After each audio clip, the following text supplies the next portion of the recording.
Greetings. Thank you for joining me today. Hope wherever you are, life is treating you well. Well, I'm in the car today. I'm sorting out some issues with my diagnostic tool in hand and working on the BMW 1 Series' common fault codes. Now, it's got to go in for a service this week into the dealership. Apparently, there's been a recall on the airbags. Apparently, for all the years that I and other people have been driving it, it's had a dangerous airbag along with others of its age. What they discovered was, according to the letter from BMW at least, was that in a crash, the airbag might go off with more force than expected in the driver's face. And not only that, causing horrible damage, who knows, untold damage to the driver, and catapulting metal shards, across the whole of the driving cabin, which is just lovely, just a wonderful notion. And considering the places I drive it, not ideal. But so apparently that one's going to get fixed for free. This is good because they're expensive.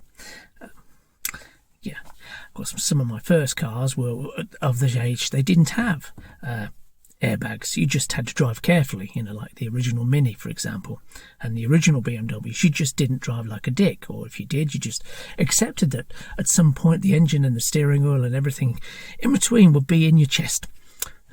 It can still happen, of course, but yeah, airbags. It's a modern feature. Yes, they are necessary. Yes, they are. You don't take them out, and if you get the option for an upgrade, you take it. Otherwise, your insurance is invalidated. So anyway, so I'm running the codes. The usual thing with a vehicle of this age, a parasitic draw from who knows where, what. It sits there making noises, by the way, as you sit in it. It's not on. It's not. It just makes clunking noises. And one of the reasons for a parasitic draw on the battery that slowly flattens the battery if you leave it more than a couple of weeks is that the engine's doing things constantly. God knows why, because it's supposed to be stationary, but it does it anyway. You hear this clunking.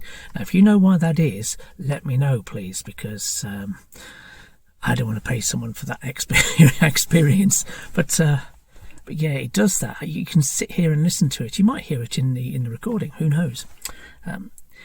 So obviously then wiring looms are a law unto themselves when they get past a certain age. And what else? Or you can have a tracking device in the car from an insurance policy way back. I used to work for a company that did those, and those can be a little nightmare. And I'm loath to try and go rooting for it to try and remove that if there is a tracker in there, because in so doing you can mess up the wiring loom. What else could there be? Old battery, of course. It could also be an old battery. Thing is, though, you replace the battery and then you have to tell the car what battery it is, which involves dealership codes again. Yeah, it's of that age. Gone are the days when you could just fix a car. You just get the bits and fix it. At least with a vehicle of this age, there are lots of options available. You go looking for any given part, well, for most of them, you'll find a variety of manufacturers making that part, and you just take your pick as to what you want to buy, what quality you want to go for, and so on and so forth. Now, so there's that. There's a parasitic draw, and of course the gas recirculation valve. So the idea with that, for those who don't know, it's supposed to make the car more efficient and recirculates your exhaust gases through the engine to try and burn more fuel to be more efficient. And what it does in so doing is it stores more of the soot from the engine, from the combustion, in the pipes, and then in due course messes up your catalytic converter. That's just my take on it. That's what it seems to do. That's if the catalytic converter hasn't rusted itself to buggery, of course. So I dread to think what I'm going to find when I go under there. Last year I had the biggest nightmare fixing the catalytic converter to exhaust. There's a flexi pipe, and that had completely rotted away, and it took me quite a long time to remove the cat converter and then the exhaust and cut out the damage and fix it, because you can't just do it in one go and put it all back in one go, not unless you own one of the lifts. So doing it on a drive, I had to take out the cat converter, fix the the flexi joint and weld it into place so it would seal properly, and then put it back under the car and get it all jigged back together. Not an easy task, not one you want to be doing on your drive, but it saves a fortune. I digress though. I see lots of reports of there being plans for data centres across the UK, as indeed there are across the USA. Processing what data, I don't know. Is this really what we need? I think the bubble will burst eventually, and then everyone who's invested in it will lose a lot of money.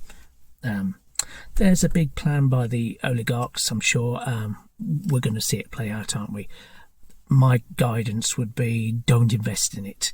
Don't invest in it. Don't invest in that or in SpaceX. You know, invest in good common sense things like food.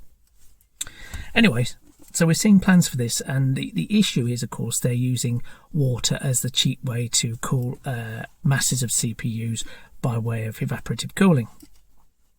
This isn't the only way to cool a CPU, as everybody knows. Everybody who's got a computer knows it isn't the only way.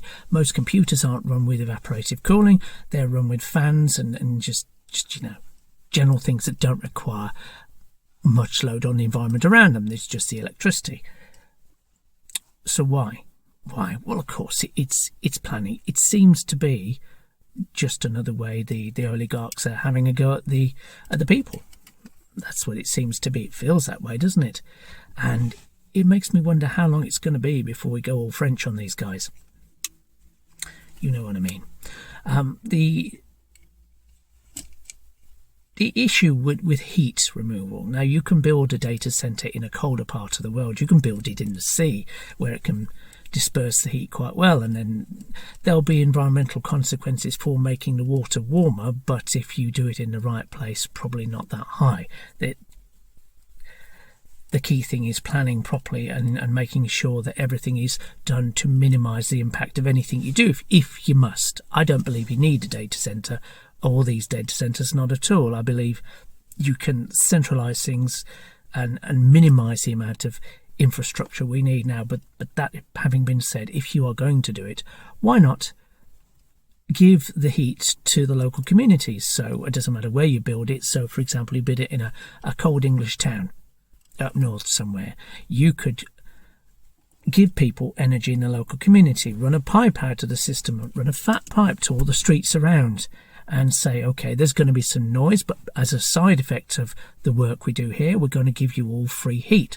And you just have, as much as they do in Scandinavian countries, you have heat pipes going out from a central source to everybody in the streets, and it's fairly distributed, and everyone gets a hot pipe coming into the property that they can run through the radiators.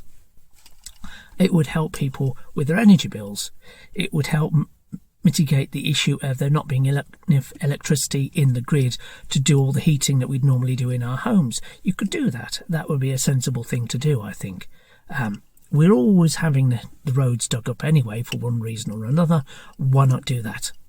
You know, whilst you got the roads up, you could probably fix some of the normal things you'd have the roads up for anyway. Get it done all in one go. And you might say, well, okay, that's a lot of disruption. Is it really, though?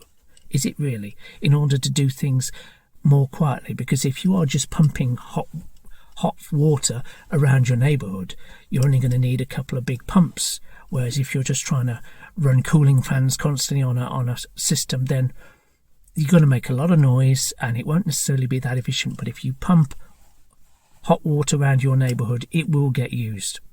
You could also use systems to heat schools and hospitals. The same would apply. It would save the local area a lot of energy. It would save infrastructure.